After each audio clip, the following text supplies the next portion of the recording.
Essentially, this was a film about how an actor dies with dignity. What did you learn about the spirit of the performer in studying Catherine's life? I had never encountered anybody as intimately as I did Catherine. I mean, I talked to so many people about so many deep aspects of her life. Hmm. Um, and I mean, that's what just impressed me is her approach to life, what she took away, the courage that she had in what she did, and maybe even more than the courage, the joy and the empathy. I didn't speak to anybody who didn't feel that she was their best friend. Hmm. And that being that authentic and present in your own life with other people, to what a, what an amazing gift to the friends, but what an amazing gift to herself, right? And it wasn't an easy life. She had some really ugly stuff happen, You really highlighted some stuff. hard, painful things happen in her life. But that's life. But it's the acceptance of who we are and the being present in that. Catherine really made me feel like it's something that I needed to respect more and be more present in my own life. And I would hope that I am. There seemed to be something much more organic about the power of performance in the so-called hippie days of theater in the late 1960s and early 70s when Catherine was starting out. How do you think a 20-something actor was different in those days as opposed to now? That's a wonderful, wonderful question. Do we have 3 hours for this Yeah, interview? exactly. um, well, being a 20 something performer in those days, I was 7 years younger than Catherine, Okay. and they were both the same age. Um, I can tell you what I felt, and I think that it's a societal thing as well as anything, as much as anything else. Uh, in the late 1960s and in the early 70s, which were still the 60s in terms of culture, Sure. um, there was this tremendous sense of awakening. It's like in the 1950s, and I was born in 53, so I was a kid in the 50s, but there was this sense of this is how everything's supposed to be. Leave It to Beaver, there was the major TV show, and it was the perfect nuclear family, and Right. everybody was healthy and young and white and smart and American, and everything was perfect. And you knew there were other aspects of society, but this was being what was being presented to us. And the 60s, it blew the bullshit off because when you smoked a joint, you couldn't look at that nuclear American family quite the same way. Drugs, to True. some extent, shift your perspective. And when the drugs are part of the culture, it means everybody's shifting their perspective. And it wouldn't make any difference if they were smoking marijuana or tobacco or drinking drinks or doing ayahuasca. It's the cultural shift that we all shifted. I could, at Hmm. 16, 15, I could walk into any city, hitchhike into a city, stand on the street corner, especially if I had my guitar with me, and just say, "Hey, no one got a place to crash?" I'd have a place to live for months sometimes just because we were all changing the paradigm. We saw it as we had been lied to. Don't trust anybody over 30, which was bullshit, but use your own mind, expand your mind, think about religion in a new way, think about politics in a new way. And because of that, uh, we had a different approach to theater. So Yeah. instead of studying Shakespeare in a traditional way, we were all studying Grotowski, and who wrote a book called Towards a Poor Theater, where you create the costumes and the sets just amongst the actors, almost like a dance troupe. So I think that actors, we were more open. We were looking to have our work as actors or even musicians, in particular musicians, be political, be societally changing, not even political. It was all about revolution. We were all going back to this core values of humanity and charity and friendship and love and openness. And the acting community was just that hair, all the different kinds of performances. It Right. was a wonderful time of growth and openness and hope. The strange phenomena of being at the right place at the right time came to Catherine through the log lady. What do you think was psychically ethereal about the log itself and Catherine's interaction as the character that made the role so memorable? Well, Mark Frost talks about this in the film. Mark talks about it, her being the kind of like the Oracle of Delphi. And David, talks about it being, just it's a weird, go figure, right? Why? But we found a painting that was done in the 1918 in the I think in 1920s or 30s Okay. of a woman cradling a log. I look at it and go, don't put that in the movie because it'll confuse everybody Right. of where this came from. It seems to me that the log is the totem, right? It is the idea that there is a larger kind of awareness, a larger knowledge, a deeper level, another plane of existence, that Right. that exists and we all feel it. Right. We all in our own lives, how many times have you thought of somebody and then they call you on the phone and you go, that's not an accident. That's Right. synchronicity. There's something going on there. But I think that David had the ability to dream awake, to go Interesting. there Yeah. and Sure. find those images that he didn't have to intellectually understand. He could intuitively understand them and give them to us. Catherine had problematic interpersonal relationships. What strikes you about the karma of a very beloved individual who seemingly can't land that direct one-on-one coupling, no matter how they might want to be there? Hmm. But from my experience and knowing, even though the relationship with Jack was very abusive and difficult for her, there Hmm. was something that was really fabulous about it too. There was something that it was exciting. Jack was an extraordinarily exciting thinker, how he approached things, how he looked at things. And I think Catherine, I think she was courageous, and I think she dove into things in these relationships and gave her all. And I would bet you there were some pretty great times with Jack. Places that she went with him psychologically and emotionally that were good for her, even though it turned out to be not ultimately a great relationship for her. That As you on one said level, before, that's life. that's life. And the same thing with Bill Hounsey. They had some great stuff. Donna talks about how she just blossomed under Bill. And the fact, you know, this is pure speculation on my Hmm. part. But being an American male raised around the same time as Mark and Jack and Bill Hougsey, her three big loves in their lives, maybe a little younger, but still the same culture, Right. a really strong, centered, powerful woman is intimidating. Yeah.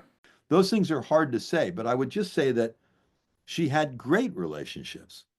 They just weren't sustained for a long period of time. And what is it that Thoreau said? Most men lead lives of quiet desperation. Right.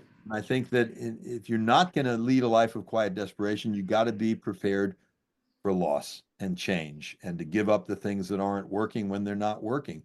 Otherwise, we start to settle, and I think that's when life becomes mundane. Because film and media production is a cooperative art, how did Catherine's role behind the camera make her a performer within that cooperation based on the research you did or what you knew about that side of her? So I would say two things about that. Basing some of my perceptions on what Nicholas Meyer talked about, who's the director of Star Trek, How about that? Wrath of Khan, and certainly what Fred Elms, who was a really, really close friend of hers for decades. It's wonderful we were allowed to include his acceptance of the Lifetime Achievement Award. Beautiful. He dedicates it to Catherine. It's like Yeah, it was yeah. perfect for our film. It's like, thank you. Church or your I knowledge. believe that it was Catherine's experience as a young girl at Disneyland, playing these characters where she would dress Right. up as, Alice in Wonderland or Snow White or something and interact with kids and adults on the streets of Disneyland. Gave her this ability to interact in any aspect of what it was, to be a part of that creative whole. My personal opinion is that she taught that to David just by her presence because David was so wonderful to work with, and you hear it talked about in our film with Sabrina, but of creating this environment of everybody's contributing. We all have our little job, we all have our focus, and yes, the star is going to get more attention than the person tweaking the light at the other end of the room, but that person tweaking the light is needed too. Their work is there in that moment. And Catherine's sense of that, I think, informed David's methodology of working, particularly because prior to that, he'd been a solo painter, made a Right. couple of short films with Right. very few people. He didn't have any theater background. Right. Hadn't learned how to direct actors and talk to them and be a Right. part of that. I think he learned that, not, it wasn't like a lesson from Catherine, but I think he absorbed it in those 6 years that they were working on Eraserhead and carried it through for the rest of her life. It's what you hear in all these conversations about collaborating with Catherine in any way, is this generosity of spirit and her total commitment to jumping in. As you track down the actors who created the unforgettable elements of Twin Peaks, what did you learn about the phenomena that is hidden from other perspectives of the first series and the reboot through that dedication of those who participated in it as characters? You know, there's a line in our film where John Thorne, who was one of the truly great uh, Lynch and Twin Peaks scholars, he says in the movie that Catherine was like the biggest fan of Twin Peaks. She was. She was into it. You'd forgot that she was in it because she was talking about it as a place. Now, that to me is the genius of all the collective group. It's one of those kind of magic things. David talks about the log being that way. Go figure, right? These elements came together, these people came together. I think a lot of it is David Lynch's deep connect into the collective unconscious that made all of his Right. movements so accessible to us. Right. But he Right. created that environment, and then these people, and Mark, you cannot leave Mark Frost out of this. He is a Right. brilliant man, a brilliant writer, Yeah. a great student of Carl Jung and his complete philosophy, um, and allowed us the structure to be able to experience these people in a way that we could absorb. And David's magic of creating those kind of environments, that all came together. And I think that the actors, they all just bought into it. They bought into it deeply. On the pilot, I mean, you hear Grace Zabriskie talking about being there at the Directors Guild when they first screened it, and just the chills and the goosebumps of the music, but also just being there with that group of people that we created something and nobody else will get it. And then everybody else got it. Not Yeah. everybody, but a big Yeah. group of people got it. Yeah. And the actors were swept up in it. I don't know any of the actors that I've spoken for from Twin Peaks that aren't proud and aren't still engaged. That's the thing. It's not like, yeah, I did that 30 years ago. It was a lot of Right. fun. I might Right. come back. Kyle MacLachlan feels like he never left. Right. Grace Zabriskie, who is in some of the greatest films ever made, Right. felt, like a family kinship. So there's something magic about the world that was created.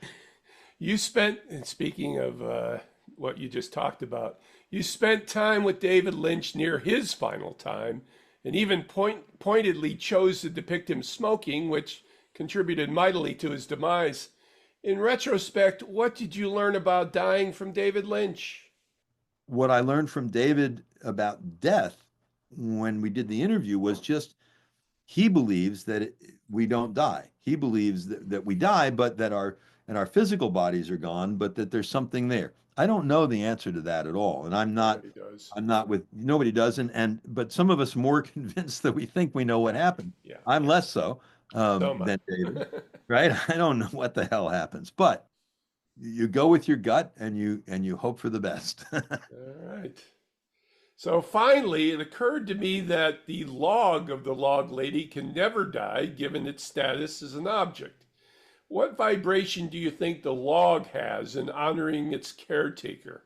And how does it continue to celebrate Catherine's life in one of the greatest partnerships in show business history? I have never touched the log, Oh, where but is the log?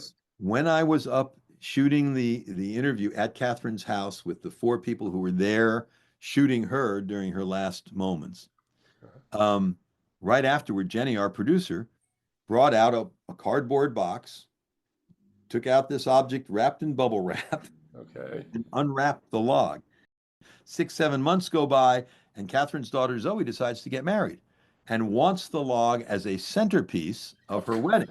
Of So course. the log, without getting this back to David, gets driven back up to Ashland, Oregon, and then to Portland, and it's there for the wedding. Now, I did not know this until a few months ago. Subsequent to that, Jenny brought the log down again, and David 3D scanned it. So there is a 3D scan that we could print. The log can be printed. I don't think they ever made one. And then it went back up to Zoe. I am very, very proud and pleased to announce that this very week, the log is now on display at the World Forestry Center as part of a campaign to save our forests and help indigenous cultures.